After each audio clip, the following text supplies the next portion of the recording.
समाधान। इस कार्यक्रम के पुण्यार्जक हैं रमेश चंद्र जैन, रूपलता जैन, पालम, दिल्ली। संस्थान मॉडल पब्लिक स्कूल पालम एवं Jain model public school Vaishali. पुत्र पीयूष जैन, पुत्र वधू शिखा जैन, पुत्र चंद्रेश जैन, पुत्री अंजू जैन, दामाद अभिषेक जैन, पुत्री संजू जैन, दामाद संजीव जैन, पुत्री हेमा जैन, दामाद संजीव, पुत्री रचना जैन, दामाद अखिल अग्रवाल, पुत्री सपना जैन, दामाद प्रांशुल जैन, श्री नरेंद्र कुमार जैन, श्रीमती मधु जैन, नितिन श्वेता जैन, नितेश जैन, अर्चना जैन, निखिल सान्या जैन, परी पर्व सिया। बोलिए देवादिदेव एक हजाराठ श्री आदिनाथ भगवान की जय जय जय। बोलिए प्रातः स्मरणीय संत शिरोमणि परम पूज्य 108 आचार्य गुरुवर विद्यासागर जी मुनि महाराज की जय जय जय। बोलिए गुणायतन प्रणीता संघ का समाधान प्रवर्तक प्रखर वक्ता परम पूज्य 108 मुनिवर श्री प्रमाण सागर जी मुनि महाराज की जय जय जय। बोलिए परम पूज्य 108 मुनिवर से विराट सागर जी महाराज की जय जय जय। उपस्थित धर्म श्रद्धालु सज्जनों, माताओं एवं बहनों, मध्य प्रदेश के बड़वानी जिला अंतर्गत स्थित 52 गजा चूलगिरी सिद्ध क्षेत्र जो प्राकृतिक सुषमा के मध्य अवस्थित है, वहाँ के पावन परिसर में आयोजित आज के संघ का समाधान कार्यक्रम में उपस्थित स्थानीय श्रद्धालुजन तथा देश विदेश के विभिन्न स्थानों से पधारे स्थानीय श्रद्धालुजनों का तथा उन सभी दर्शकों और श्रोताओं का मैं जो आज यहाँ के आयोजित संघ का समाधान सीधा प्रसारण घर बैठे पारस चैनल, जिनवाणी चैनल या प्रमाणिक ऐप के माध्यम से देख रहे हैं, सुन रहे हैं, आनंद ले रहे हैं, उन सबों का 52 गजा चूलगिरी स्थित क्षेत्र की ओर से मैं आपका हार्दिक हार्दिक अभिनंदन करता हूं। और मैं आपको लिए चलूं संघ का समाधान की ओर। इसके पूर्व पूज्य गुरुदेव के आह्वान पर गौ रक्षा के लिए हमारे पास घोषणाएं प्रतिदिन आ रही हैं। मैं उन सबों को बहुत बहुत साधुवाद देता हूं और आज उनकी घोषणा कर रहा हूं। श्रीमती प्रेमलता पहाड़िया, पीयूष पहाड़िया, इंदौर, इन्होंने 21 हजार रुपये की राशि दी है। श्री राहुल नरेश जी जैन, उज्जैन, श्री डॉक्टर AP जैन, पानीपत, इन्होंने 11 हजार रुपये की राशि दी है। इंदु शिखा वेदांत मणि विजेंद्र जैन, न्यू जर्सी 10 हजार रुपये की राशि घोषणा की है। और रज्जी लाल जैन, वर्णी कॉलोनी सागर, गुणायतन ट्रस्टी, और सुकुमार जी जैन, वर्णी कॉलोनी सागर, इन दोनों महानुभावों ने कई से कई हजार रुपये की राशि यहाँ उपस्थित है। खड़े हो जाएं अपने स्थान पर भैया, उनका कवर करो। श्री रज्जी लाल जी जैन, वर्णी कॉलोनी, और सुकुमार जी जैन, वर्णी कॉलोनी।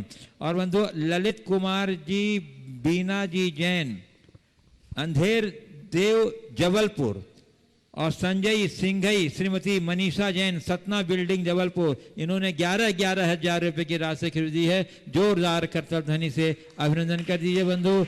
और जैसा कि आप लोग को विदित ही है कि पूज्य गुरुदेव की प्रेरणा और आचार्य श्री के आशीर्वाद से 786 सम्मेत शिखर जी के पावन परिसर में स्थित गुणायतन के पावन परिसर में जिन सहस्त्रकोट सह कीर्ति स्तंभ का निर्माण होने जा रहा है, उसमें विराजित होने वाले प्रतिमाओं के लिए भी हमारे पास कुछ स्वीकृतियां आई हैं, जिसमें 1,21,000 रुपये की राशि प्रदान करके एक प्रतिमा को विराजमान करने का सौभाग्य प्राप्त होता है। वे सौभाग्यशाली महानुभाव जिनकी आज स्वीकृति आई है, श्री अरविंद कुमार जी जैन, लटेरी, श्री कल्याण मल जी जैन, लटेरी, श्री राजीव जी, श्रीमती मीना जी भारिल, भोपाल, श्रीमती कुसुम लता जी जैन, मुजफ्फरनगर, श्रीमती कमलेश जी जैन, मुजफ्फरनगर, श्रीमती अनिता जी, श्री प्रवीण जी जैन, मेरठ, श्रीमती अंगूरी देवी, श्री RK जैन, भोपाल, श्री सुरेश चंद जी, श्रीमती प्रतिभा जी जैन, भोपाल। इन सभी 8 महानुभावों ने एक एक प्रतिमा वहां विराजमान करने की स्वीकृति दी है। जोरदार करतल ध्वनि से बंधु अभिनंदन कर दीजिए। बंधुओं, प्रतिमा में और प्रतिमा के लिए एक स्वीकृति और अभी आई है, रज्जी लाल जी जैन, वर्णी कॉलोनी सागर, गुणायतन ट्रस्टी, इन्होंने वो शिखर जी के सहस्कुट और सहकृति संघ में भी एक प्रतिमा 1,21,000 रुपया देकर स्वीकृति दी है। जोरदार करते हो धन्य से अभिनंदन। और बंधु, जैसा कि आप लोग को विदित ही है कि आगामी कार्तिक माह के अष्टमी का पर्व में सिद्ध चक्र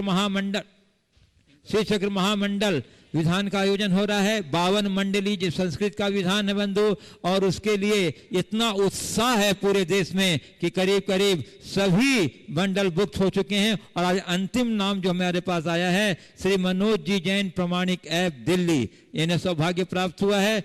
लेकिन आपसे अनुरोध है, स्थान तो बुक हो गया है, लेकिन आप वेटिंग लिस्ट में अपना नाम प्रेषित कर सकते हैं। किसी वजह से यदि स्थान रिक्त हुआ या स्थान की वृद्धि हुई तो आपको सुअवसर मिल सकता है। और जी बंधु, और एक अभी पुनः स्वीकृति आई है, वो गुणायतन के वो सहस्रकोट और सहकृति सब में प्रतिमा के लिए श्री सुकुमार जी जैन, वर्णी कॉलोनी सागर, जो हाँ वो पर जिनकी घोषणा की रज्जी लाल जी, उनके भाई श्री हैं। बहुत जोरदार करते धनी से अभिनंदन कर दीजिए। और बंधु, मैं आपको लिए चलूं शंका समाधान की ओर। इसके पूर्व हम लोग सभी सामूहिक रूप से पूज्य गुरुदेव के आशीर्वाद से अपने को अभिषेक करते हुए शंका समाधान की ओर चलेंगे। हाथ जोड़िए, मस्तक झुकाइए, बोलिए मेरे साथ, नमोस्तु गुरुदेव, नमोस्तु गुरुदेव, नमोस्तु गुरुदेव। बोलिए परम जन मुनि श्री प्रमाण सागर जी मुनि महाराज की जय। पूज्य गुरुदेव, आपकी अनुमति से कुछ ऑनलाइन जिज्ञासाओं को प्रस्तुत कर रहा हूं। केसरी मल जैन नीमच से पूछ रहे हैं कि गुरुवार, ऑर्गेनिक खाद से खेती करने हेतु वर्मी कंपोस्ट विधि में केंचुओं द्वारा ऑर्गेनिक मटेरियल्स को खाद में परिवर्तित किया जाता है। इस दौरान उम्र के हिसाब से एवं अनुकूलता नहीं होने पर केंचुओं की जान जाती है। अतः एक तरफ केमिकल वाले खाद से कृषि मित्र जीवों की तथा वर्मी कंपोस्ट से केंचुओं की जीव हानि होती है। पर्यावरण तथा स्वास्थ्य की दृष्टि से ऑर्गेनिक खेती पर बल दिया जा रहा है। एक मित्र ऑर्गेनिक खेती हेतु मेरे खेत पर वर्मी कंपोस्ट बनाना चाहते हैं। जीवों की हानि के ख्याल से मित्र को हाँ नहीं कर पाया हूँ, असमंजस में हूँ, कृपया मार्ग प्रशस्त करने की कृपा करें। देखिए, वर्मी कंपोस्ट से जो खाद बनाया जाता है, एक दो जगह मैंने भी देखा है, अगर थोड़ा तत्परता पूर्वक ठीक तरीके से करते हैं तो उसमें जीव विघात नहीं होता, क्योंकि कई पिट्स रहते हैं और जब उसमें पानी देना बंद कर देते, सामग्री बंद कर देते, तो सारे केंचुए दूसरी जगह शिफ्ट हो जाते हैं। तो उसमें प्रत्यक्ष रूप से हिंसा नहीं होती। परोक्ष हिंसा हो तो मैं उसके विषय में कह नहीं सकता, लेकिन इसमें अगर सावधानी रखे तो बचे।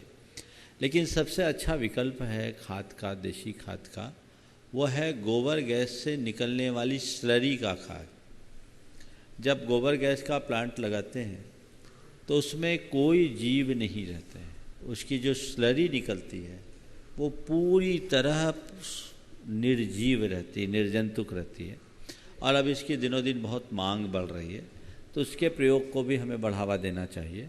वर्मी कंपोस्ट का खाद जो है वो अन्य खादों की अपेक्षा ठीक है। पूज्य गुरुदेव, आदित्य जैन प्रयागराज से पूछ रहे हैं, जैन दर्शन के अनेकांतवादी दृष्टिकोण पर शोध करने के लिए मुझे कौन कौन से जैन ग्रंथ पढ़ने चाहिए जिससे मैं जैन धर्म की तुलना अन्य धर्मों से भी कर सकूं? वर्तमान समय में मैं धार्मिक बहुलतावाद विषय पर यूनिवर्सिटी ग्रांट कमीशन के सीनियर रिसर्च फेलो की डिजाइनेशन से शोध कर रहा हूं। जैन दर्शन के अनेकांतवाद पर अनेक शोध हो चुके हैं। मुझे संशय है कि आपका इसमें रजिस्ट्रेशन होगा या नहीं। सबसे पहले तो कुछ करें उससे पूर्व डॉक्टर कपूर चंद खतौली की एक कृति है जैन शोध संदर्भ संदर्शिका, उस पुस्तक को आप देखिए, शायद नेट पर भी उपलब्ध हो सकती है। उससे मालूम पड़ जाएगा कि किन विषयों पर शोध हो चुका है, और उसके बाद ही अपने विषय का चयन करें और उसी अनुरूप हम आपको ग्रंथ का मार्गदर्शन दें। पूज्य गुरुदेव, उत्सव सेठी धर्मपुरी मध्य प्रदेश से पूछ रहे हैं, गुरुवर मेरा जन्मदिन है, उसकी सफलता की ऊंचाइयों के लिए आशीर्वाद चाहिए। और गुरुवर कहा जाता है कि सफलता हमारा परिचय दुनिया को करवाती है और असफलता हमें दुनिया का परिचय करवाती है। तो गुरुवर, हम असफलता को सफलता की तरफ किस तरह मोड़ें कि हमारा परिचय दुनिया से हो सके? दुनिया का परिचय करने के बाद अपनी दिशा ठीक कर लो तो तुम्हारी असफलता सफलता में बदल जाएगी। बात बिल्कुल सही है कि सफलता हमारे खुद का परिचय कराती है और असफलता से हम दुनिया का परिचय होता है। जिस दिन तुम्हें दुनिया का सही परिचय होगा, जीवन में कभी धोखा नहीं हो सकेगा। पूज्य गुरुदेव, रायपुर छत्तीसगढ़ से अरविंद कुमार जैन पूछ रहे हैं, मेरा आलू प्याज का विगत 3 वर्षों से त्याग है, पर अभी एक कृषि शोध की खबर दैनिक समाचार पत्र में दिनांक 7 जनवरी 2019 को प्रकाशित हुआ है कि नई पद्धति के द्वारा एक ही पौधे के जड़ में आलू और उसी पौधे के में ऊपर टमाटर की फसल पैदा हुई है। तो इस प्रकार की फसल से उत्पन्न टमाटर खाने योग्य है कि नहीं? कृपया मेरी शंका का समाधान। देखिए, बात सही है, ये सब हाइब्रिड है और ये आज की नहीं, आज से करीब 15 वर्ष पहले ये बात हो चुकी। नीचे आलू, ऊपर टमाटर। हो सकता है कुछ दिन बाद ऊपर भी आलू उत्पन्न होने लगे। लेकिन मैं आपको एक बात बताऊं, एक शोध ये भी बताता है कि जितनी भी हाइब्रिड चीज़ें हैं वो हमारे सेहत के लिए बहुत खतरनाक है।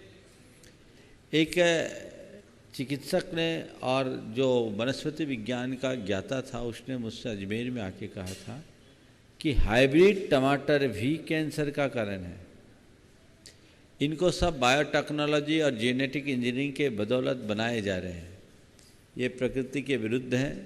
इसलिए मैं तो भक्ष्य और अभक्ष्य की दृष्टि से नहीं, सेहत की दृष्टि से इनको पहले मना करूंगा कि हम ऐसे चीज़ों का सेवन ना करें। पूज्य गुरुदेव, डॉक्टर SK पाटोदी, अजमेर निवासी और कैलिफोर्निया, हाल मुकाम कैलिफोर्निया USA, वो पूछ रहे हैं, गुरुवर आपने 4 बातें प्रवचन में कही थी, 4D यानी desire, decision, determination and devotion, परंतु जब कोई इच्छा को संकल्पित कर, निर्णय कर, पूर्ण निष्ठा से वो डिटर्मिनेशन के साथ कार्य को अंजाम देता है तो उसे समाज प्रायः दृढ़ संकल्पित व्यक्ति के बजाय जिद्दी व्यक्तियों में परिभाषित करता है। ऐसा क्यों? देखिए, संकल्पित और जिद्दी में बड़ा अंतर है। किसी कार्य के लिए दृढ़ संकल्पित होना गुण है और किसी जिद में उलझ जाना दोष। दोनों में अंतर क्या है? संकल्पित व्यक्ति अपनी प्रगति की दिशा में आगे बढ़ता है। वो अपने ध्येय के प्रति संकल्पित होता है और जिस माध्यम से ध्येय की पूर्ति हो सकती है वो उसे अपनाने की कोशिश करता है और ध्येय पूर्ति में बाधक तत्वों से हमेशा बचता है। लेकिन जो जिद्दी लोग हैं वो अपने ही रौ में रहते हैं। जो कहने में आ गया सो वही कहेंगे, जो करने में आ गया वही करेंगे। वो उनका प्रयोजन अपनी जिद से ज़्यादा होता है, अपनी ध्येय से नहीं। तो जिद हमारी प्रगति में बाधा बनती है, जबकि ध्येय निष्ठा हमारी उन्नति का आधार बनती है। इसलिए दिल संकल्पी बने, जिद्दी न बने। हाँ, ठानना बुरी चीज़ नहीं है, लेकिन अपनी बात पर अड़े रहना अलग बात है। ध्यान रखना, अड़ना और अडिग रहना दोनों में अंतर है। अड़ना यानी अपनी बात का आग्रह रखना और अडिग रहना यानी अपने कमिटमेंट पर दृढ़ बने रहना, उससे टस से मस नहीं होना। ये हमारा लक्ष्य है। जो हमारा लक्ष्य है, जो हमारा ध्येय है, उसकी पूर्ति के लिए जो भी साधन और माध्यम हमें मिलेंगे वो हमारे लिए स्वीकार होना चाहिए। पूज्य गुरुदेव, नित्या चंद्रिका जैन कर्नाटका से पूछ रही हैं, महाराज जी, एक जैसे रहने के बाद हम कंफर्ट जोन में चले जाते हैं, उसमें प्रोग्रेस नहीं है पर अनसर्टेनिटी भी नहीं है। ऐसे कंफर्ट जोन से कैसे बाहर निकलें? एक जैसे रहने के बाद कंफर्ट जोन में रह जाते हैं, उसमें सर्टेनिटी भी नहीं है और प्रोग्रेस भी नहीं है। कैसे? आपने बिल्कुल ठीक कहा। इसलिए चरैवेति के सिद्धांत को अपनाओ। और एक बात बोलूं, कंफर्ट जोन में जाना बहुत अच्छी बात नहीं है, पर हर जोन में कंफर्ट फील करना हमारे जीवन के लिए सबसे अच्छी बात है। आप ये मत सोचिए कि हम किसी अनुकूल स्थिति में जाएं। आप ये सोचिए कि हम जिस स्थिति में रहे उसको अपने अनुकूल बना के रह सकें।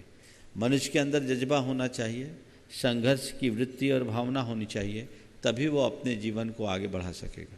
पूज्य गुरुदेव, आशीष वैद पश्चिम बिहार न्यू दिल्ली से पूछ रहे हैं, गुरुवर मैं आपका शंका समाधान रोज श्रवण करता हूँ। मेरा प्रश्न ये है कि हम शादी करने से पहले क्यों डरते हैं कि हमारे जीवन में आने वाला व्यक्ति का पिछला अतीत कैसा होगा जिसके साथ हम अपना पूरा जीवन बिताने के लिए सोचते हैं, तो हम कैसे इस दुविधा से निकलें, कृपया समाधान कीजिए।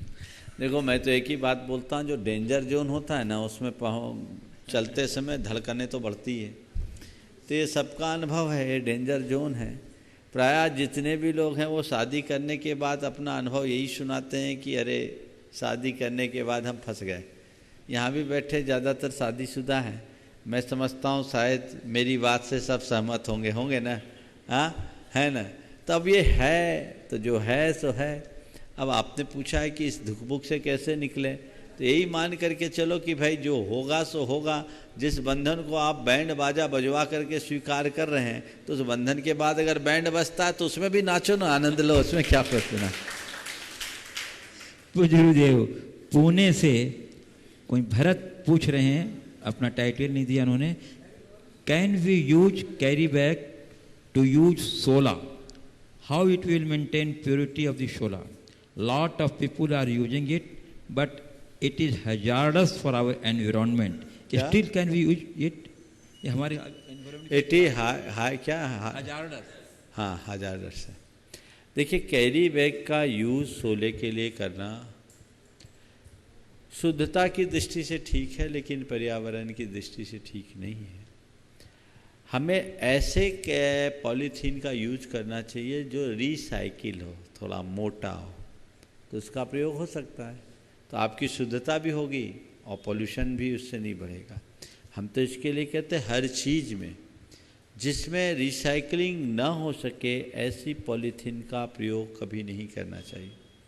हालांकि अभी एक नया इन्वेंशन हुआ है, उदयपुर के कुछ छात्रों ने एक प्रयोग किया है कि ये जो वेस्ट पॉलीथीन है जिनकी रिसाइकलिंग नहीं हो पाती, वो सारे पॉलीथीन को मार्बल की स्लरी में मिक्स करके उन्होंने ईंट बनाई है, और ये बड़ा सफल प्रयोग है। अब ये व्यावसायिक तौर पर अभी नहीं हुआ है, लेकिन वहाँ के इंजीनियरिंग कॉलेज के कुछ छात्रों ने मिल कर के ये कार्य किया है। अगर ये प्रयोग में आने लगे तो मैं समझता हूँ एक बहुत बड़ी समस्या से मुक्ति मिलेगी, जिसमें किसी तरह का पॉल्यूशन देखने में नहीं आ रहा है। तो ये चीज़ें देखनी चाहिए, और आपने बिल्कुल प्रदूषण के प्रति जागरूकता का एक अच्छा संदेश दिया है। और इसका दूसरा ऑप्शन है, आप काठ के या स्टील के संदूक में अपना सोलर रख लीजिए, क्योंकि जब आप एक जगह से दूसरी जगह यात्रा में रहते हैं तो सोलर रखने के लिए कोई ना कोई प्रावधान तो आपको करना होगा। तो दोनों ऑप्शन आपके पास है। आप मोटे जूट में सब लोग सोलर नहीं मानते, तो वो आप दोनों चीज़ों को देख करके करें। पॉलीथीन का भी प्रयोग करें तो वो करें जिसका रिसाइकलिंग हो, नहीं तो फिर आप पेटी अपने पास रख सकते हैं। पूज्य गुरुदेव, मोनिका जैन भोपाल से पूछ रही हैं, मुझे स्ट्रीट एनिमल बर्ड्स को दर्द में नहीं देख पाती हूँ। मुझे रास्ते में कोई भी एनिमल्स दिखता है तो मैं उसको खाना पीना देती हूँ। मैं सही करती हूँ या नहीं? मेरे पेरेंट्स को ये सब अच्छा नहीं लगता है, इसलिए मैं उनको बिना बताए ये सब करती हूँ और इस काम में बहुत सारा मनी खर्च कर देती हूँ। क्या मैं सही करती हूँ गुरुदेव? देखिए, दीन दुखी जीवों पर मेरे उर से करुणा स्रोत बहे, ये आप बोलते हो, ये केवल बोलने की चीज़ नहीं है, जीने की चीज़। यदि यथार्थ में आपको कोई दीन दुखी प्राणी दिख रहा है, मरणासन्न प्राणी दिख रहा है, तो उसकी सेवा जितना बने जरूर करना चाहिए। करुणा की दृष्टि से दया और अनुकंपा, जो सम्यक दर्शन की अभिव्यक्ति का एक लक्षण भी है, उसकी दृष्टि से आपके द्वारा किया जाने वाला ये कृत्य कतई गलत नहीं है, कर सकते हैं। लेकिन जहाँ तक परिवार की बात है, ज़रूरत से ज़्यादा खर्च करो और परिवार उससे असंतुष्ट हो जाए तो ये ठीक बात नहीं है।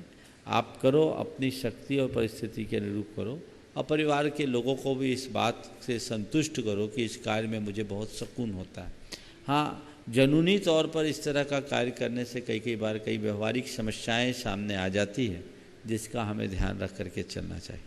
पूज्य गुरुदेव, प्रत्युष कुमार पटना से पूछ रहे हैं, मैं मेडिकल का प्रिपरेशन कर रहा हूँ, परंतु गुरुदेव सब कुछ जानते हुए भी एक ही गलती को बार बार दोहराता हूँ और मैं इसका दुष्परिणाम भुगत रहा हूँ, जिसके कारण हमें योग्य नंबर नहीं मिल पा रहा है। मैं क्या करूँ इसके लिए?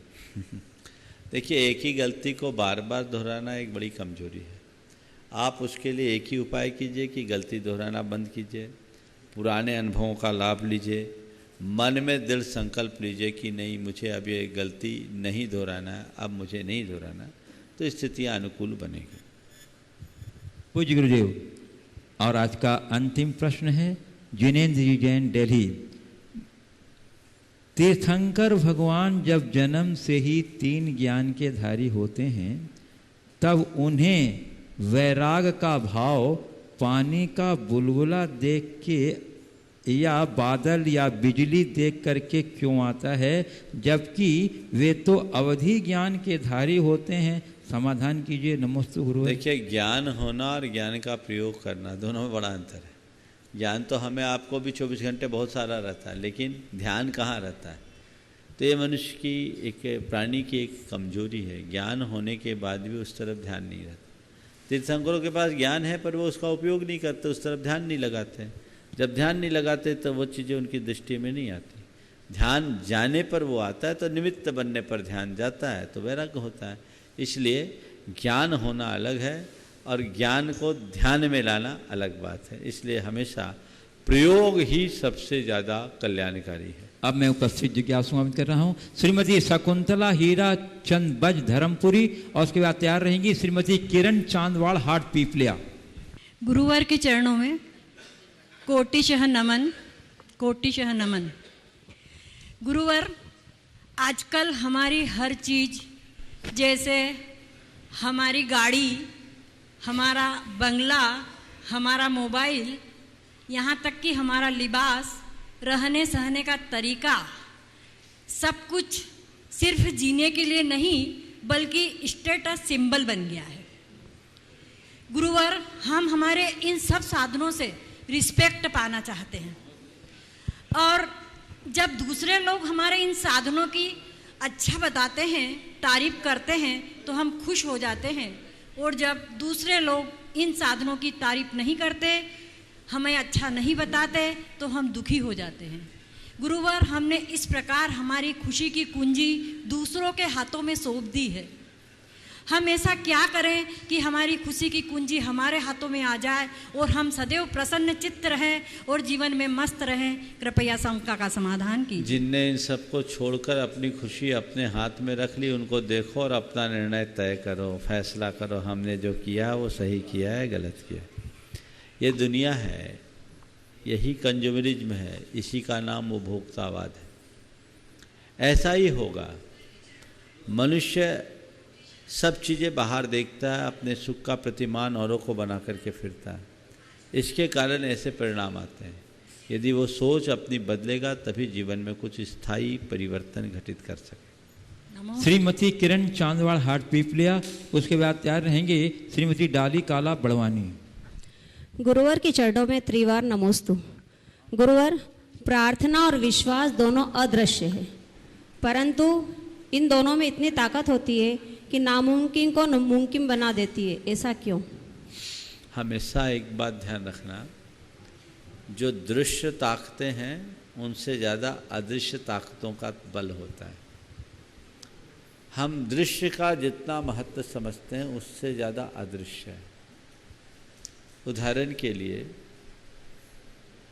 हमारा शरीर हमें दिखता है, शरीर की क्रियाएं हमें दिखती है, शरीर का बल हमें दिखता है, ये दृश्य है। लेकिन इस शरीर को चलाने वाला अंदर कौन है? हमारा मनोबल। मनोबल के बिना हम शरीर से चल सकेंगे? कुछ भी कार्य कर पाएंगे? मनोबल दिखता नहीं, शरीर का बल दिखता है। सवाल पूछता हूँ, दिखने वाले शरीर का बल भारी है या नहीं दिखने वाले मन का बल भारी? अनुभव क्या बोलता है? बोलो। शरीर का बल। हाँ, शरीर का बल। कौन बल ज़्यादा है? शरीर का बल जो दिख रहा है वो ज़्यादा फोर्सफुल है, या जो मन नहीं दिख रहा है उसका प्रभाव ज़्यादा है? मन का। समझ गए? तो हमेशा दृश्य शक्तियों से अदृश्य शक्तियों की ताकत ज़्यादा होती है। समझ गए? तो प्रार्थना और इस वंदना स्तुति कि वह अदृश्य शक्ति है, विश्वास और प्रार्थना वह अदृश्य शक्ति है जो हमारे जीवन में असंभव को संभव बनाने में समर्थ है। श्रीमती डाली काला बड़वानी पर तैयार रहेंगी श्रीमती बिंदु काला बड़वानी। गुरुदेव के चरणों में त्रिबाण नमोस्तु नमोस्तु नमोस्तु। गुरुदेव, जब नदी निकलती है तो कोई नक्शा पास नहीं होता। सागर कहाँ है? वह अपने आप जाकर सागर में मिल जाती है। तो क्या इसी प्रकार कर्म करते रहना चाहिए कि हमारा नक्शा भगवान ने बना रखा है, या हमें इसी तरह बहना है? एक कहावत है, जल अपना तल अपने आप ढूंढ लेता है। जल अपना तल अपने आप ढूंढ लेता है। जो मनुष्य अपने लक्ष्य के प्रति पूरी तरह समर्पित होते हैं, उन्हें खाका खींचने की ज़रूरत नहीं होती, रास्ता ढूंढने की ज़रूरत नहीं होती, वो चलते जाते रास्ता अपने आप बनता जाता है। लेकिन जो कमज़ोर मनोबल वाले लोग होते हैं, उन्हें बने बनाए रास्ते पर चलना होता है और उसके उत्साह को बढ़ाने के लिए बीच बीच में माइलस्टोन भी गाड़ना पड़ता है। हम नदी को अपने जीवन का आदर्श बनाएं और एक लक्ष्य लेकर के चले कि हमें अपने गंतव्य तक पहुंचना है, किसी भी हालत में पहुंचना है, चाहे जो हो हमें पहुंचना है, तब हम भी अपने जीवन को उसके अंतिम मुकाम तक पहुंचाने में समर्थ हैं। नमस्ते गुरुदेव। श्रीमती बिंदु काला बड़वानी से याद रहेंगी श्रीमती अंतिम काला बड़वानी। हे गुरुवर, नमोस्तु नमोस्तु नमोस्तु। गुरुवर, समाज में अभिषेक पूजन के लिए लोग पारी बांध लेते हैं कि इतने दिन अभिषेक तुम करोगे और इतने दिन हम करेंगे। तो गुरुवर, क्या मंदिर को भी बाहर समझ लिया है? और अगर ऐसा करते हैं तो क्या हमारे मंदिर का अतिशय खत्म हो जाता है? कृपया मार्गदर्शन दें। देखिए, ये विडंबना है कि जिसे प्राणों से करना चाहिए उसके लिए भी लोग पारी बांधने लगे। मुझसे बोला कि पारी से यदि हम अभिषेक करेंगे तो क्या मिलेगा? हम बोले पुण्य भी पारी से आएगा, और जब ज़रूरत होगी तो धोखा दे देगा। सतत चलते रहोगे तभी उसका परिणाम आएगा। हमें उस दिशा में प्रयास करके चलना चाहिए और तभी हम अपने जीवन का वांछित परिणाम प्राप्त कर सकते हैं। आपने पूछा ऐसा करे क्यों करे? क्यों हम अहोभाव से करें? इसे एक व्यवस्था के रूप में न देखें, इसे अपना कर्तव्य और धर्म के रूप में देखें।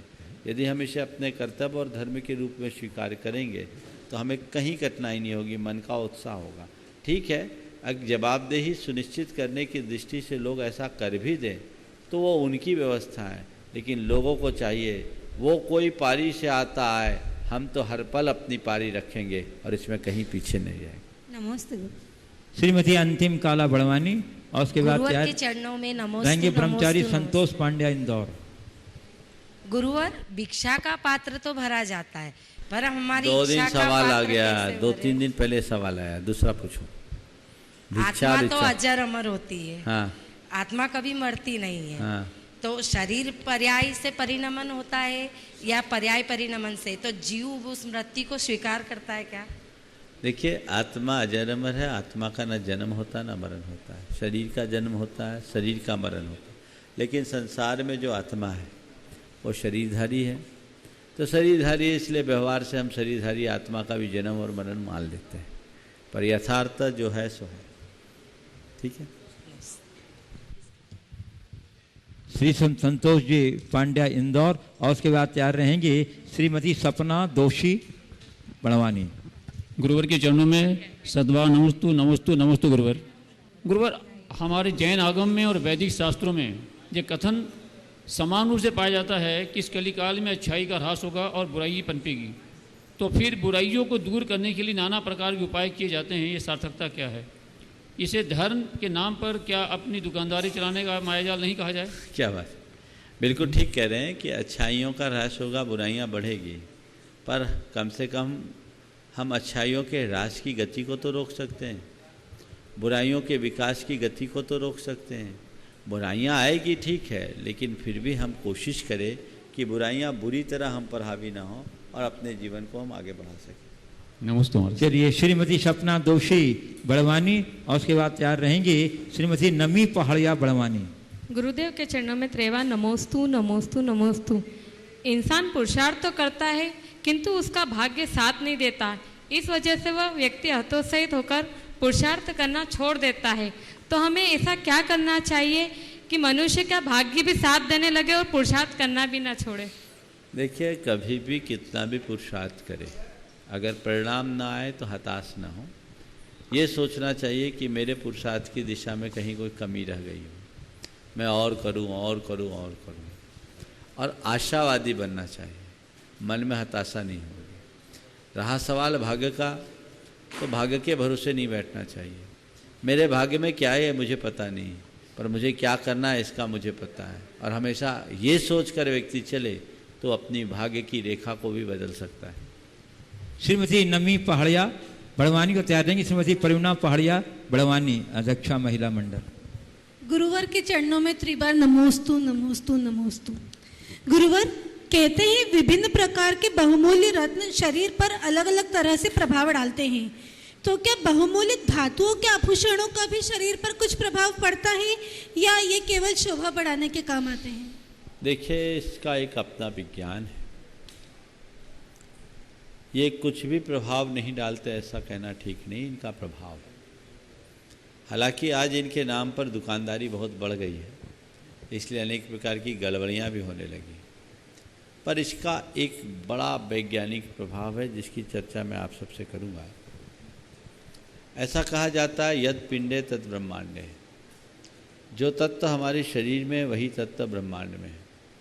शरीर के तत्वों का ब्रह्मांड के तत्वों से जब समीकरण बिगड़ता है तो उससे हमारे शरीर के रसायनों में बदलाव आता है, उससे हमारे कर्म की दशा में बदलाव आता है, हमारी भाव दशा में परिवर्तन आता है। उस समीकरण को ठीक करने के अनेक उपाय, उन्हीं उपायों में ये बहुमूल्य रत्न भी है।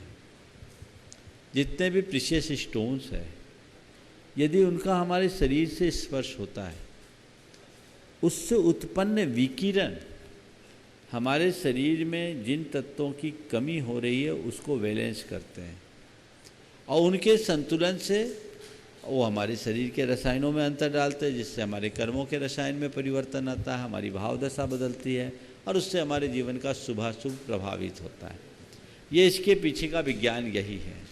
लेकिन आजकल हर चीज़ को केवल इसी से जोड़ दिया गया और इसे एक प्रकार का धंधा बना लिया गया। कोई 5-10 उंगलियां में अंगूठियां पहन लेगा तो उससे उसके कर्म नहीं बदलेंगे। कुछ हमारा भाग्य भी है और हमारा अपना पुरुषार्थ भी, भावदशा भी हमें अच्छी बना करके चलनी चाहिए। सब बातों को केवल उस पर केंद्रित करके रखना अच्छी बात नहीं है। व्यापकता से सोचने और समझने की ज़रूरत है। जो व्यापकता पूर्वक सोचते हैं, समझते हैं, वे इनका लाभ ले सकते हैं। तो इन रत्नों का कोई प्रभाव नहीं पड़ता ये कहना भी गलत है, पर केवल रत्नों के भरोसे बैठे रहना भी ठीक बात नहीं है। आजकल तो प्रायः जितने भी रत्नों के दुकान वाले हैं, किसी न किसी पंडित को अपने साथ बिठाए रखते हैं। बड़े बड़े होर्डिंग्स उनके लगे रहते हैं महानगरों में, उसी से उनकी दुकानदारी चलती है। और कई लोग तो इसमें पूरी तरह से लूट भी मचा लेते हैं। बहुत साधारण से पत्थर को भी बेशकीमती बना करके हज़ारों रुपये ऐंठ लेते हैं। हमें बहुत समझदारी से काम लेना चाहिए और विश्वास पात्र लोगों से ही बात करनी चाहिए। श्रीमती परिवना पहाड़िया बड़वानी, उसका तैयारी श्रीमती अंतिम काला बड़वानी। गुरुदेव नमोस्तु। गुरुदेव, मेरा प्रश्न सांसारिक जीवन से है। जब लड़के की शादी होती है तब शुभ लग्न के पहले एक रस्म है तोरण, जो कि तीर्थंकर काल से होती आई है। तो गुरुदेव, ये तोरण प्रथा क्या वर वधू के लिए कोई संकेत है या क्या अभिप्राय है, या वर वधू के लिए भावी जीवन के लिए इसका क्या असर पड़ता है? देखिए, तोरण शब्द को देखिए। तोरण का मतलब क्या है? द्वार। तोरण द्वार होता है, बंधनवार होता है। तो इसके पीछे की भावना ये है कि वर दूल्हा घोड़ी पे सवार होकर तोरण पर जाता है, अब वधू तोरण के द्वार पर आकर उसका स्वागत करती, वहाँ वरमाला होती। ऐसे ही होता है ना, मेरे को अनुभव नहीं है। हाँ, घर के द्वार पर ही होता है ना। हाँ, मुख्य द्वार पे। मुख्य द्वार पे, क्योंकि मैंने ज़्यादा देखा नहीं इसलिए मुझे अनुभव नहीं। मेरी ज़िंदगी का ऐसा प्रसंग हुआ कि एक ही बार बारात में गया हूँ, एक ही बार शमशान गया हूँ। हाँ, दोनों एक बार हुआ, दोबारा जाने का योग नहीं बना। तो ये तोरण द्वार पर करते हैं, तो वो इस बात का प्रतीक है कि वर द्वार तक आया और कन्या ने उसे द्वार पर वरा और अपने घर ले गए। अब एक जो आपके यहाँ खासकर मारवाड़ी समाज में, जैन अजैन सभी मारवाड़ियों में एक प्रतीक बना रहता है जिसमें स्वस्तिक होता है, उसमें कुछ चिड़ियाँ बनी रहती है और नीम के पत्तियों से उस तोरण को मारते हैं। अब ये किसका प्रतीक है मैंने आज तक कभी सोचा नहीं। सोचा इसलिए नहीं क्योंकि मैं इस झमेले में फंसा नहीं तो सोचने का सवाल नहीं है, लेकिन ये क्यों मारते हैं इसका मुझे एक अर्थ अभी समझ में आ रहा है। उसमें चिड़िया बनी रहती है और चिड़िया बनी, उस पर नीचे स्वस्तिक है, ऊपर वो नीम की छड़ी से उसको मारते हैं। इसका मतलब ये है कि वो द्वार पर आया हुआ दूल्हा बोलता है मैं आ गया और तुम्हारी दुख की सारी चिड़ियों को उड़ा दिया, आ जाओ मेरे साथ, सारी जिंदगी खुशहाल होकर के रहना, तुम्हें कोई कठिनाई नहीं होगी। वो इस बात का प्रतीक है। वो चिड़िया इसीलिए बनाया जाता है, कुछ ना कुछ तो उसका प्रतीक है। या इसका दूसरा अर्थ है मैं आ गया, तुम्हारे लिए खुशी का एक संकेत लेकर के आया हूँ, ये खुशी की चहचहाट तुम्हारे जीवन में आएगी, आओ मेरे साथ रहो, सारी जिंदगी बिताओ, अब मेरा तुमसे पानी ग्रहण है, अब तुम्हें अपनी कोई चिंता नहीं करना, मैं हूँ ना, मैं ही तुम्हारे लिए सब कुछ हूँ। ये एक भाव हो सकता है, और भी सोचा जा सकता है, लेकिन एक बात ध्यान रखने की है, हमारी कोई भी रीतियाँ निरर्थक नहीं होती, भले हम उसके विज्ञान को न समझ पाए, इसके पीछे इस प्रकार का ही संदेश है। और एक सवाल ये, नीम के पत्ते, नीम का ही पत्ता यूज करते हैं ना, छड़ी रहती है, छड़ी, उसमें नीम के पत्ते लगे रहते हैं। हाँ हाँ, तो नीम के पत्ते का ही प्रयोग क्यों करते हैं, समझ गए? वो नीम का पत्ता है, नीम पूरे प्रकृति को ऑक्सीजन देता है, शुद्ध करता है, सबसे वरदानी पेड़ माना जाता है। तो ये चिड़िया को उड़ा रहा है, नीम के पत्ते से उड़ा रहा है, यानी ये समझ लो हम एक ऐसा पौधा लगा रहे हैं जहाँ हमेशा ऐसी चहचहाट बनी रहेगी और सुख का बसंत खिलेगा, इसका भी प्रतीक हो सकता है। इस पर और गंभीरता से सोचा जा सकता है, और जितनी बातें चलेंगी, अभी चलता आएगा, अब तो दिमाग में आया, अभी अभी पहली बार ऐसा सवाल आया, लेकिन और भी बातें हैं। मैं संक्षेप में ऐसा कहूँगा, रहस्य का भले हमें पता ना हो, पर क्रिया को अर्थहीन मत समझो, उसके तह में जाने की कोशिश करें। श्रीमती अनीता काला बड़वानी, और उसके बाद तैयार रहेंगी श्री विनोद जी किरण जी दोषी, बांकानेर क्षेत्र ट्रस्टी।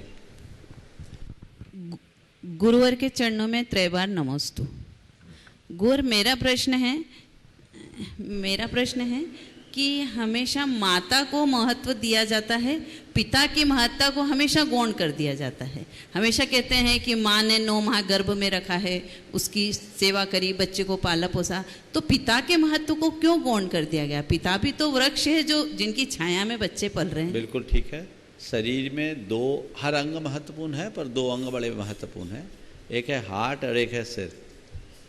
क्या है? मस्तिष्क और हार्ट। माँ हमारे शरीर की धड़कन है, हार्ट है, और पिता हमारे शरीर का मस्तिष्क है। एक्चुअल में जो हमारे जीवन की यात्रा चलती है वो हमारे हार्ट से ज़्यादा चलती है, इसलिए हार्ट के गीत गाए जाते हैं। हार्ट ठीक है तो ये सब ठीक बना ही रहेगा। इसलिए जहाँ माँ की बात आती है पिता की बात अपने आप आ गई, माता के बाद पिता अपने आप जुड़ जाते हैं, इसलिए अंडरस्टूड है। इसलिए पिताओं को कभी तकलीफ नहीं और शिकायत भी नहीं की कि केवल माँ की बात क्या करते हैं। वो जानते हैं कि उसकी बात आ गई तो मैं हूँ ही, अकेले माँ क्या कर सकती बिना पिता के। इसलिए एक आपसी सहमति है और इसीलिए तो मौका भी पहले माँ को दिया जाता। माता पिता बोलते, माँ बाप बोलते, पिता माता नहीं। लेकिन बच्चे की पहचान माँ से नहीं होती, किससे होती? समझ लो पिता का महत्व क्या है। मुझसे एक बार किसी ने कहा, इसी शंका समाधान में सवाल किया था, क्या ये पितृसत्तात्मक प्रणाली का परिणाम नहीं है, पुरुष सत्तात्मक प्रणाली का परिणाम नहीं है कि बच्चे के नाम बल्दियत में पिता का नाम दिया जाता, माँ का नाम नहीं? मैंने कहा ये बता, कहीं पर पेड़ लगा, ये आम का पेड़ है, तो उस पेड़ को आम का पेड़ क्यों कहते हैं? आम के पेड़ को आम का पेड़ क्यों कहते हैं? जो आम के बीज से हुआ उसको आम का पेड़, जो अनार के बीज से हुआ अनार का पेड़। तो पेड़ किसका हुआ? पेड़ तो उगा धरती में, अकेले बीज बोने से पेड़ नहीं उगा, बीज धरती में पड़ा, धरती ने उसे पूरी तरह से संरक्षण दिया, रस दिया, तब पेड़ बड़ा और खड़ा भी हुआ तो धरती के बदौलत। पर पेड़ धरती का कहलाता है कि बीज का? बोलो थोड़ा जोर से। बीज का।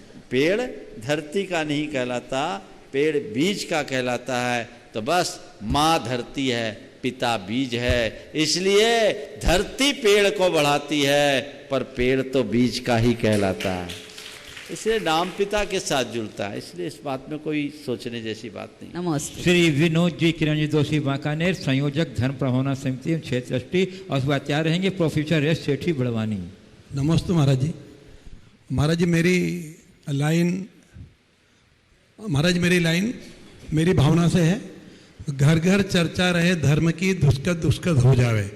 तो महाराज जी घर घर धर्म की चर्चा रहे तो धर्म की चर्चा में घर घर में नमोकार मंत्र का पाठ होना चाहिए या भक्तामर का पाठ होना चाहिए, क्या समझे महाराज जी? धर्म की चर्चा का तात्पर्य केवल पाठ और पूजा नहीं, घर घर चर्चा रहे धर्म की, यानी हर घर के व्यक्ति में धर्म वशे, वो धर्म को जिए, धर्म को आत्मसात करे, अपने विचारों और व्यवहार में धर्म का अनुपालन करे, तब दुष्कृति दुस्तर हो जाए, तब पाप छूटेगा। नमस्ते महाराज। नमस्ते। प्रोफेसर एस सेठी बड़वानी, उसके बाद तैयार रहेंगे अरिहंत अजमेरा बड़वानी। नमोस्तु महाराज श्री, नमोस्तु नमोस्तु नमोस्तु। हाँ बोलो। महाराज श्री, बिना मिले पास ही से गुजर जाते हैं, बिना मिले पास ही से गुजर जाते हैं, बाईपास के बनते ही शहर सिमट जाते हैं। हाँ गुरुदेव, रिश्तों में अगर कोई बाईपास करे तो उस पर कौन सा टोल लगाएं कि परिवार में हमारा रोल बच जाए? क्या बात है। रिश्तों में यदि कोई बाईपास करे तो उसमें कौन सा टोल लगाए कि परिवार में हमारा रोल बच जाए। देखिए, सबसे पहली बात तो ये है कि रिश्तों में बाईपास होता ही नहीं, रिश्ते हमेशा पास से ही गुजरते हैं। बाईपास अगर आया तो रिश्ता टूटता है। आपने पूछा है कि रिश्तों में यदि कोई बाईपास करे तो कौन सा टोल लगाएं, तो मैं तो ये कहता हूँ संवाद का टोल लगा दो, कम्युनिकेशन प्रॉपर करो, उनसे अपनी बातचीत करो, ताकि उस टोल पर उनको रुकना पड़े और आपका रोल कायम बना रहे। कुछ सोचने की बात है। अरिहंत अजमेरा बड़वानी, उसका तैयार रहेंगे अंतरिक्ष अजमेरा बड़वानी। नमोस्तु महाराज जी, नमोस्तु महाराज जी, नमोस्तु महाराज जी। महाराज जी ये प्रश्न रीना जैन सुसनेर से हैं, उनका है। वो पूछना चाहती है, महाराज जी जब इंसान के जीवन में सुख आता है तब वह भगवान का धन्यवाद करता है, और जब दुख आता है तब वह भगवान को कोसने लगता है, तो हम ऐसा क्या करें कि दोनों परिस्थितियों में भगवान का धन्यवाद करते रहें? सुख आए तो भगवान को धन्यवाद देता है, दुख आए तो भगवान को कोसता। आपने पूछा दोनों स्थितियों में भगवान को धन्यवाद देने के लिए क्या करें? सुख और दुख दोनों को भगवान का प्रसाद मानना शुरू कर लो, तो दोनों में धन्यवाद देने के लिए। नमस्ते। अंतरिक्ष अजमेरा बड़वानी, उसका तैयार रहेंगे हितेश जैन बड़वानी। नमोस्तु महाराज जी। महाराज जी, जैन धर्म में देवशास्त्र गुरु की पूजन के लिए अक्षति एक सुयोग्य द्रव्य है। जैन धर्म में देवशास्त्र की पूजन के लिए अक्षत ही एक सुयोग्य द्रव्य है। अक्षत ही है एक सुयोग्य द्रव्य है। हाँ। अन्य समाज में शादी के बाद गृह प्रवेश के समय घर की डेल पर कलश में चावल भरकर नई दुल्हन उसे अपने पैर द्वारा नीचे जमीन पर गिरा देती है, वह गृह प्रवेश करती है और ऐसे दृश्य फिल्मों में दिखाए जाते हैं। उसे देखा देखी हमारे जैन समाज में भी आजकल कई घरों में विवाह में गृह प्रवेश के समय यह रस्म निभाने का रिवाज शुरू हो गया है। क्या यह ठीक है? लोटे से चावल जमीन में गिराते हैं? पैर से। ये एक मिनट ठहरो, मुझे इस तरह की रीतियों का ज़्यादा ज्ञान नहीं, अनुभव नहीं। पहले यहाँ की बड़ी बुजुर्ग माताओं से पूछूंगा, क्या ये परिपाटी हमारे यहाँ पहले थी कि अभी नहीं हुई? तो ये अंधानुकरण नहीं करना चाहिए। हमारी जो परिपाटी है हमें वही पालना चाहिए, और ऐसा करे तो रोकना चाहिए। हम अक्षत भगवान के चरणों में चढ़ाते हैं, अक्षत को मांगलिक कार्यों में रखते हैं। हमारे यहाँ अक्षत तिलक करने के बाद माथे पे छेड़ा जाता है, लेकिन पाँवों से अक्षत को ठोकर मारना ठीक बात नहीं है। हम किसी भी कार्य का अंधानुकरण न करें, उसके औचित्य को जाने बिना इस तरह का कार्य करना ठीक नहीं। जो रीति और जो परंपरा हमारे यहाँ नहीं है उसको तब तक नहीं अपनाना चाहिए जब तक उसकी वास्तविकता का पता ना हो। हालांकि यदि उसकी कोई उपयोगिता हो तो अपनाने का इनकार नहीं, पर यहाँ उपयोगिता भी नहीं दिखती। जैनों ने बहुत उदारता अपनाई, और हमारे यहाँ एक सूक्त आया, सर्वम ही खलु जैनानाम प्रमाणम लौकिको विधि यत्र सम्यक तो हानि न च व्रत दूषणम। जैनियों को वे सारी लौकिक क्रियाएं मान्य है जिसमें सम्यक की हानि न हो और व्रतों में दूषण न लगे। तो जिससे सम्यक की हानि न हो, व्रतों में दूषण न लगे, वह मान्य है। इसमें कोई सम्यक की हानि तो नहीं, लेकिन अन्न का अनादर है और इसका कोई लाभ भी नहीं है, इसलिए ऐसी क्रियाओं को न करना ही उचित है। नमोस्तु। शीतेश जैन बड़वानी और उसके आचार्य रहेंगी श्रीमती नीना गोधा बड़वानी। नमोस्तु महाराज। महाराज जी, आज का मेरा ये प्रश्न है कि आध्यात्मिक और धार्मिक दोनों में क्या अंतर है? और ऐसा धार्मिक मतलब देखा है मैंने कि धार्मिक लोग आध्यात्मिक लोगों को गलत बताते हैं। बहुत अच्छा सवाल किया आपने। धार्मिक और आध्यात्मिक में क्या अंतर? धार्मिक वो है जो धर्म की क्रिया करे, और आध्यात्मिक वो है जो धर्म को अपनी आत्मा में बसाए। धर्म की क्रिया करने वालों का धर्म धार्मिक क्रियाओं तक सीमित रहता है, और धर्म को आत्मा में बसा लेने वाले का धर्म उसके प्रत्येक विचार और व्यवहार में झलकता है। इसलिए अगर मुझसे पूछो तो मैं धार्मिक होने से ज़्यादा अच्छा आध्यात्मिकता को मानूंगा, बशर्ते वो आध्यात्मिकता वास्तविक आध्यात्मिकता हो। कुछ लोग शुष्क अध्यात्मवाद को ही अपने अध्यात्म मानते हैं। आध्यात्मिकता का मतलब है जो जीवन और जीवन की व्यवस्था को ठीक तरीके से समझे, धर्म को अपने हृदय में स्थान देते हुए अपना जीवन जिए, जिसके जीवन में संयम हो, सादगी हो, सदाचार हो, सरलता और सकारात्मकता हो, जो सहजता के साथ जिए, अनासक्ति मूलक जीवन जिए, वो व्यक्ति आध्यात्मिक है। केवल ये सोचना कि नहीं मैं विचारों से आध्यात्मिक हूँ तो वो काम नहीं चलेगा। व्यवहार में भी अध्यात्म झलकना चाहिए। केवल बातों की बात करने से कुछ नहीं होता। इसलिए मैं चाहूँगा ऐसे अध्यात्म की धारा हमारे हृदय में बहे जो हमारे जीवन के रूपांतरण के लिए हमें हर पल उत्प्रेरित करे, जिससे देखकर लोग हमसे प्रेरित हों। ऐसा अध्यात्म है। श्रीमती नीना गोधा बड़वानी का तैयारेंगी श्रीमती सारिका गोधा बड़वानी। नमोस्तु गुरुवर, नमोस्तु नमोस्तु नमोस्तु। गुरुवर, भगवान ऋषभ देव ने भावों की अभिव्यक्ति के लिए 72 कलाओं का उपदेश दिया, लेकिन उसमें कलाकार का स्किल भी दिखाई देता था। स्किल कुशलता दिखाई देती थी कलाकार की, लेकिन इस कला के क्षेत्र में भी अब इलेक्ट्रॉनिक मीडिया हावी हो गया है।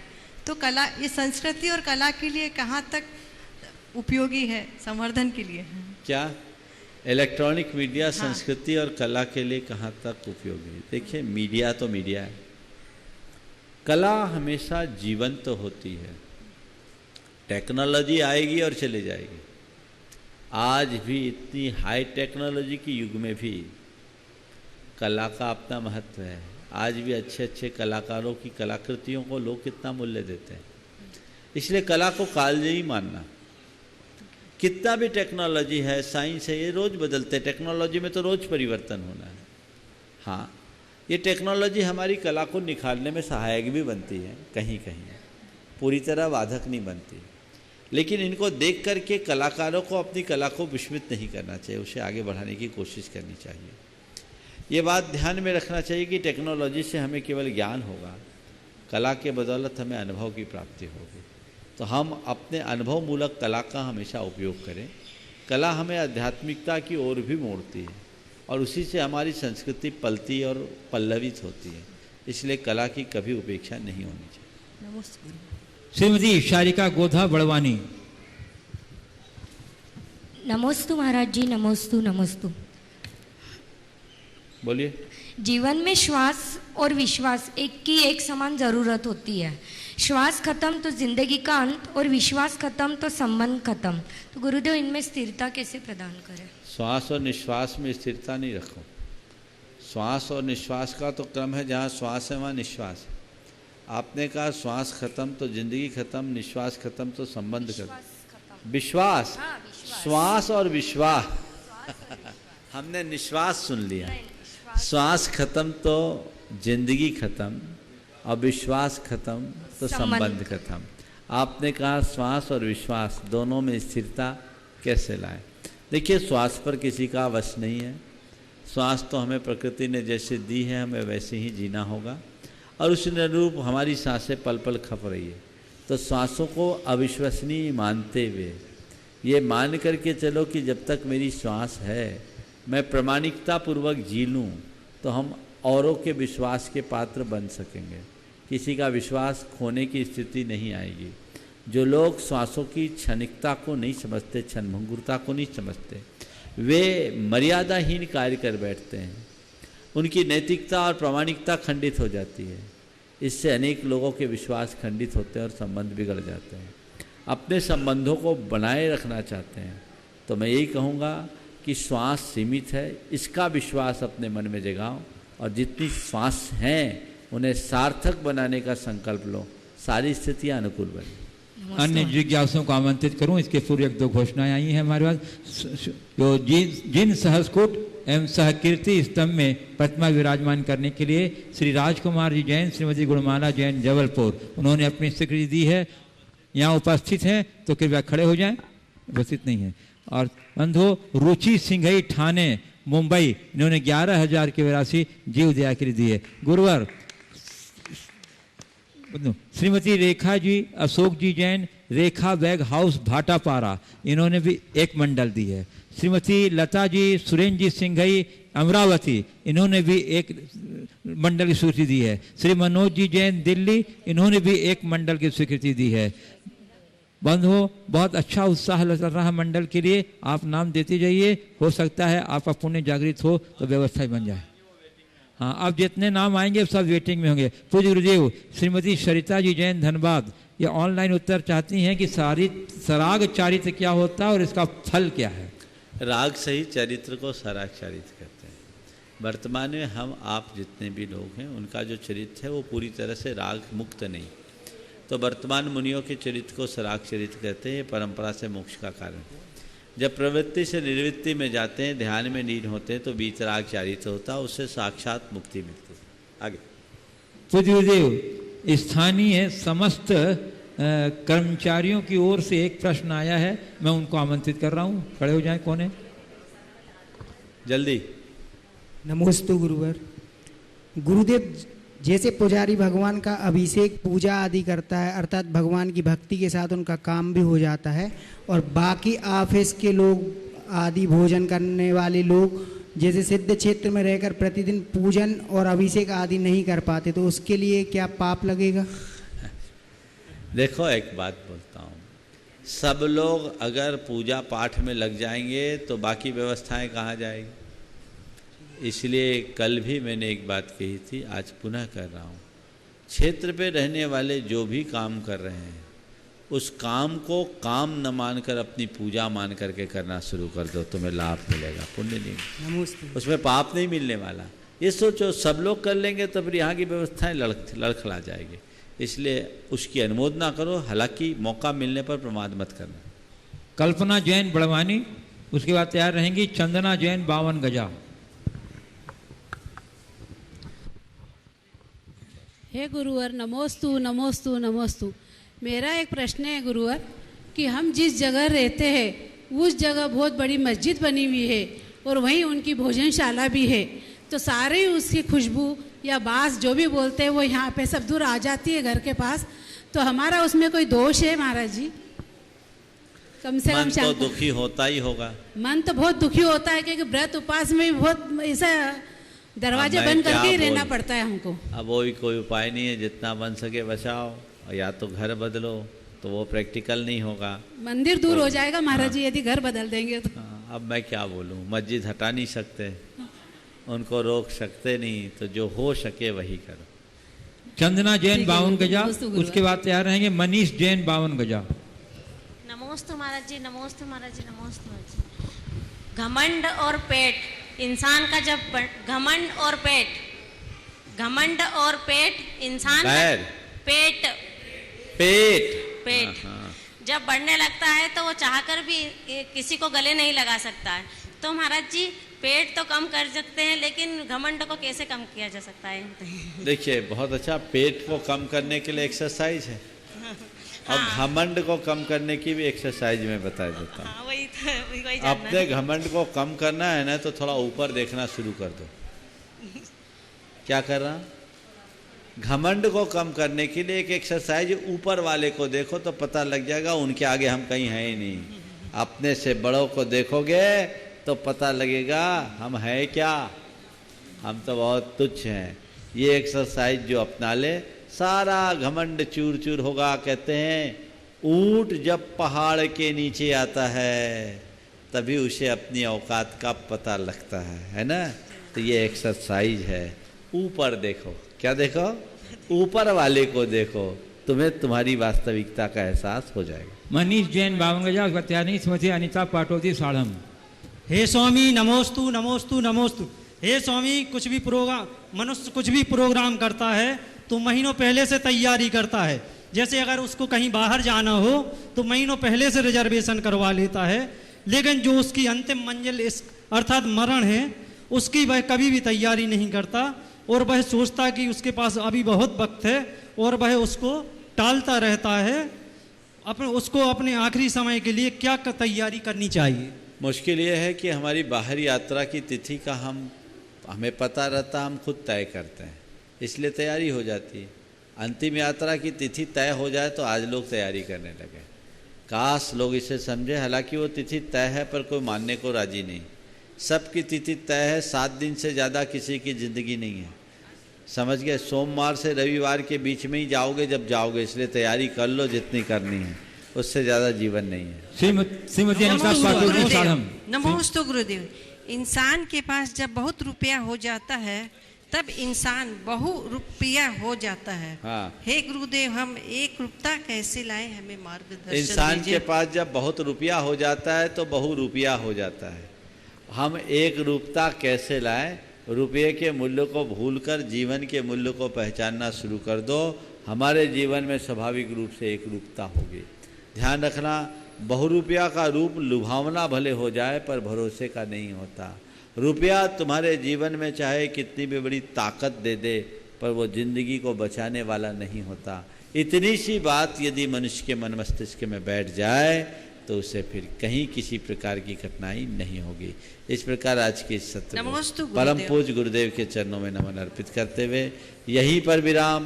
बोलिए परम पूज्य आचार्य गुरुवर श्री विद्यासागर जी महाराज की। बोलिए परम श्री प्रमाण सागर जी मुनि महाराज की। इस कार्यक्रम के पुण्यार्जक थे रमेश चंद्र जैन, रूपलता जैन, पालम, दिल्ली। संस्थान मॉडल पब्लिक स्कूल पालम एवं Jain model public school Vaishali. पुत्र पीयूष जैन, पुत्र वधू शिखा जैन, पुत्र चंद्रेश जैन, पुत्री अंजू जैन, दामाद अभिषेक जैन, पुत्री संजू जैन, दामाद संजीव जैन, पुत्री हेमा जैन, दामाद संजीव, पुत्री रचना जैन, दामाद अखिल अग्रवाल, पुत्री सपना जैन, दामाद प्रांशुल जैन, श्री नरेंद्र कुमार जैन, श्रीमती मधु जैन, नितिन श्वेता जैन, नितेश जैन, अर्चना जैन, निखिल सान्या जैन, परी पर्व सिया।